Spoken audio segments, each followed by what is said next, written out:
ಹುಕ್ಕೇರಿ ಹಿರೇಮಠದ ದಸರಾ ಉತ್ಸವ ಶ್ರೀ ಗುಡ್ಡಾಪುರ ದಾನಮ್ಮದೇವಿ ಪುರಾಣ ಪ್ರವಚನ ಶ್ರೀ ಗುರು ಶಾಂತೇಶ್ವರ ಸಂಸ್ಥಾನ ಹಿರೇಮಠ ಹುಕ್ಕೇರಿ ಮಠದಲ್ಲಿ ದಿನನಿತ್ಯ ದೇವಿ ಪುರಾಣದ ಪ್ರವಚನ ನಡೆಯಲಿದ್ದು ಭಕ್ತಾದಿಗಳು 9 ದಿನಗಳ ಭಕ್ತಿ ಭಾವನೆಯಿಂದ ದೇವಿಯ ಪುರಾಣ ಪ್ರವಚನಗಳನ್ನು ಶ್ರೀ ಶಬರಿ ಚಂದ್ರಶೇಖರ ಶಿವಾಚಾರ್ಯ ಮಹಾಸ್ವಾಮಿಗಳು ದಿವ್ಯ ಸಾನ್ನಿಧ್ಯವನ್ನು ವಹಿಸಿ ಪೂಜ್ಯ ಪುರಾಣ ಪ್ರವಚನಗಳನ್ನು ನಡೆಸಿಕೊಳ್ಳಲಾಗುವುದು.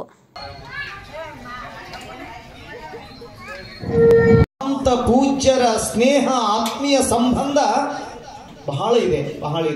ಅದಕ್ಕೆ ಒಂದೇ ಒಂದು ಕಾರಣ, ವಯೋವೃದ್ಧರು, ಜ್ಞಾನವೃದ್ಧರು, ಮಹಾನ್ ಕಾಶಿಯ ಪಂಡಿತರು ಕೂಡ ಅಷ್ಟೇ ಅಲ್ಲ, ಪೂಜ್ಯನೀಯ ತಪಸ್ವಿಗಳು, ಸಮಸ್ತ ಸಮಾಜವನ್ನು ಪ್ರೀತಿಸ್ತಕ್ಕಂತಹ ಪರಮ ಪೂಜ್ಯ ನಮ್ಮ ಗುರುಸಿದ್ದೇಶ್ವರ ಮಹಾಸ್ವಾಮೀಜಿಯವರು ಈ ಊರಿಗೆ ದಯಮಾಡಿಸಿ ಚಂದ್ರಶೇಖರ ಮಹಾಸ್ವಾಮೀಜಿಯವರ ದಿವ್ಯ ಆತ್ಮೀಯತೆಗೆ ಇವತ್ತು ದಯಮಾಡಿಸಿದ್ದಾರೆ. ನಿಮ್ಮೆಲ್ಲರ ಭಕ್ತಿ ಇದೆ, ಎಲ್ಲರಿಗೂ ಅನುಗ್ರಹಿಸಿ ಅವರು ಆಶೀರ್ವಚನವನ್ನು ಈಗ ದಯಪಾಲಿಸ್ತಾ ಇದ್ದಾರೆ.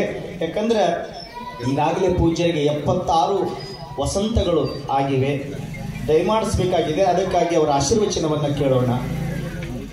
Bureau report Shivaji N Baleshkul, Bharat Vaibhav news, Hukkeri. Thanks for watching. Read, discuss and debate with editor Dr. Yan Prashant Rao. Wanted reporters in print, digital and visual media for Bharat Vaibhav Daily Newspaper, BV News 5 Channel and BV Fast Web News from all the talukas of Karnataka, Goa and Maharashtra. If interested, send your resume to 9019229369.